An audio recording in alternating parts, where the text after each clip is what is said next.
اعوذ باللہ من الشیطان الرجیم بسم اللہ الرحمن الرحیم۔ اب ذرا کچھ ضمنی مسائل ہیں کہ جو بعض کفار کی طرف سے بعض معترضین کی طرف سے پیش ہوتے تھے، وہ کبھی بھی اس چیلنج کا مقابلہ تو نہ کر سکے، میدان میں تو نہ آ سکے۔ یہ بالکل ایسی بات ہے جیسے کسی مصور کی تصویر پر اعتراض کرنے والے تو بہت تھے۔ جب کہا گیا کہ ذرا یہ لیجیے قلم، اس کو ٹھیک کر دیجیے، یہ برش آپ کے ہاتھ میں دیتا ہوں، اب سب پیچھے ہٹ گئے۔ تو کوئی صورت قرآن کے مقابلے میں لانا وہ تو ان کے لیے ممکن نہیں تھی، لیکن ادھر ادھر سے اعتراضات کرنے کے لیے جو زبانیں کھلتی تھی ان میں سے ایک اعتراض نقل کیا جا رہا ہے۔ وہ یہ تھا کہ وہ کہتے تھے کہ قرآن مجید میں مکھی کی تشبیہ آئی ہے، یہ تو بڑی حقیر سی شے ہے، اعلیٰ کلام ہو اور اعلیٰ متکلم ہو وہ ایسی حقیر چیزوں کا تذکرہ نہیں کرتا۔ بیت العنکبوت مکڑی کا بھی ذکر ہے قرآن میں، اتنی حقیر شے کا، یہ کوئی اعلیٰ کلام نہیں۔ اس کا جواب دیا جا رہا ہے کہ اصل میں کہیں تشبیہ بیان کرنی ہے، تمثیل بیان کرنی ہے، تو دیکھنا یہ کہ جس شے کے لیے تشبیہ دی جا رہی ہے اس کی مناسبت والی شے ہو۔ شے کوئی بہت حقیر ہے تو کسی عظمت والی شے سے آخر کیسے تشبیہ دی جائے گی؟ وہ تو کسی حقیر شے سے ہی تشبیہ دی جائے گی تو جو اصل مقصد ہے تشبیہ کا وہ پورا ہوگا۔ ان اللہ لا یستحیی ان یضرب مثلا ما بعوضۃ فما فوقہا، اللہ تعالیٰ کو تو اس میں کوئی جھجک نہیں ہے، کوئی شرم نہیں ہے کہ وہ مچھر کی مثال بیان کرے، تو اس سے اوپر، اب یا فوقہا میں دونوں معنی ہو جائیں گے، یعنی کمتر اور حقیر ہونے میں اس سے بھی بڑھ کر، یا یہ کہ اس سے اوپر کی کوئی شے اس کی مثال دینے میں اللہ کو کوئی جھجک نہیں، اس لیے کہ مکھی بھی بہرحال مچھر سے تو ذرا بڑی شے ہے۔ اس معنی میں بھی ہو سکتا ہے فوقہا، اور فوقہا اس معنی میں بھی کہ اس سے بھی حقیر ہونے میں اس سے بھی بڑھ کر۔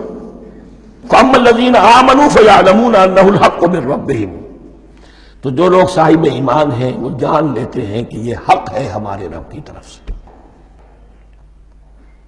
وَأَمَّا الَّذِينَ كَفَرُوا، اور جنہوں نے کفر کیا ہے، فَيَقُولُونَ مَاذَا أَرَادَ اللَّهُ بِهَذَا مَثَلًا، یہ کیا مثال اللہ نے دی، کیا ارادہ ہوا اللہ کا اس مثال کے ذریعے سے؟ ناک منہ چڑھا رہے ہیں، اعتراض کر رہے ہیں۔ اب جو آ رہا ہے اگلا جملہ وہ ہے بہت اہم، یضل بہ کثیرا ویہدی بہ کثیرا، اسی کے ذریعے سے اللہ بہتوں کو ہدایت دیتا ہے اور اسی کے ذریعے سے بہتوں کو گمراہ کرتا۔ معلوم ہوا کہ ہدایت اور گمراہی اور ہدایت اور ضلالت انسان کی سبجیکٹو کنڈیشن کے اوپر دار و مدار ہے اس کا۔ آپ کے دل میں خیر ہے، بھلائی ہے، نیت صحیح ہے، طلب ہدایت، طلب علم، اس میں آپ سچے ہیں، آپ کو ہدایت مل جائے گی۔ دل میں زیغ ہے، کجی ہے، نیت میں ٹیڑھ ہے، فساد ہے، تو اسی کے ذریعے سے اللہ آپ کی گمراہی میں اضافہ کر دے گا۔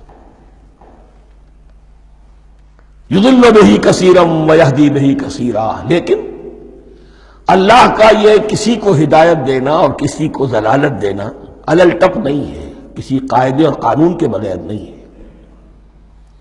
وما یضل بہ الا الفاسقین، نہیں گمراہ کرتا وہ اس کے ذریعے سے مگر صرف سرکش لوگوں کو،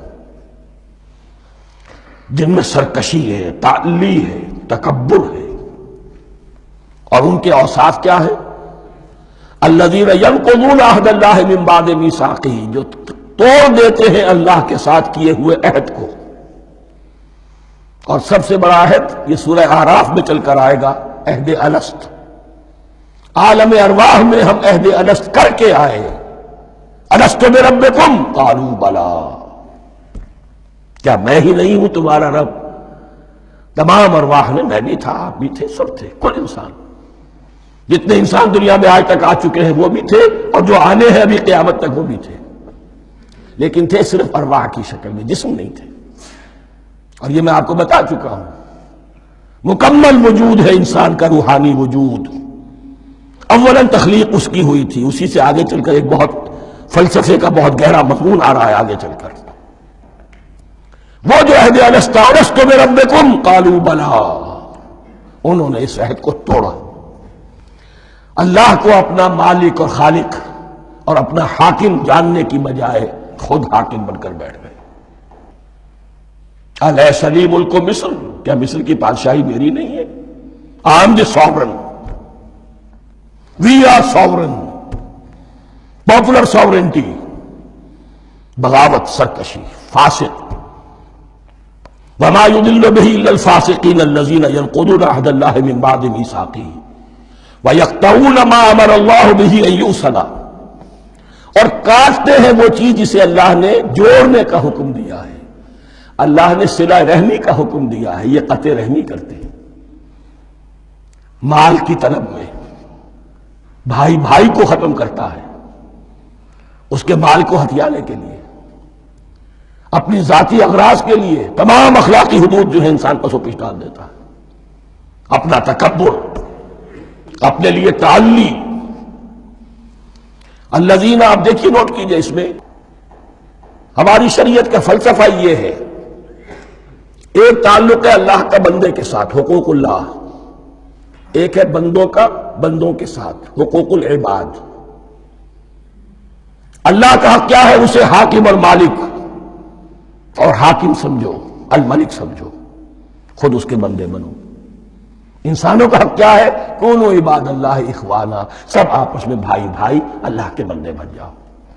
اور اس میں سب سے اہم ترین رحمی رشتہ ہے، سگے بھائی بہنیں، پھر دادی کے اوپر جا کر وہ کزنز آ جائیں گے، پر دادی پر جا کر اور جمع ہو جائیں گے، یہاں تک کہ آدم و حوا پر تمام انسان جمع ہو جائیں گے. تو رحمی رشتے کی بڑی اہمیت ہے. تو وہ فاسقین کے جو توڑتے ہیں اللہ کے عہد کو، اس کو مضبوطی سے باندھنے کے بعد، وَيَقْطَعُونَ مَا أَمَرَ اللَّهُ بِهِ أَن يُوصَلَ وَيُفْسِدُونَ فِي الْأَرْضِ، انہی دونوں چیزوں کے نتیجے میں زمین میں فساد پیدا ہوتا ہے.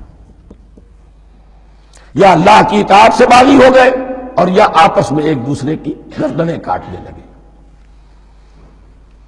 اولئک ھم الخاسرون، یہی لوگ ہیں جو بالآخر خسارے میں، آخری اور دائمی خسارے میں رہنے والے ہیں. کیف تکفرون باللہ وکنتم امواتا، تم کیسے کفر کرتے ہو اللہ کا؟ بڑا پیارا انداز ہے.